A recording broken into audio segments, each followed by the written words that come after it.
First of all, I want to say that while we applaud President Yudoff's move to the modified option C for the new pension plan, we still don't think a second tier is necessary. We think at first the long-term funding of the program.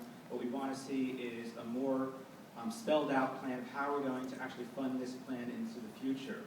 We're also very concerned about the cost shifting with retiree health care.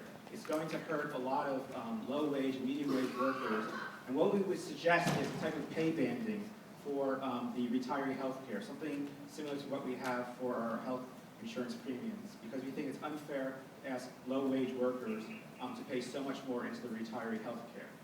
Now, I want to turn to the Commission on the Future. I think a lot of it is very contradictory, probably because there's many cooks in the kitchen. But if you think about, as Charles Schwartz said, one of the problems is the report itself says, in one paragraph it says that lower division classes are upper division classes are much more expensive than lower division classes. And then the paragraph continues by saying we need to increase the number of upper division students. And then it says that graduate education is much more important than undergraduate education. And then it says we need to increase the number of graduate students. And so it doesn't make fiscal sense, it doesn't make educational sense.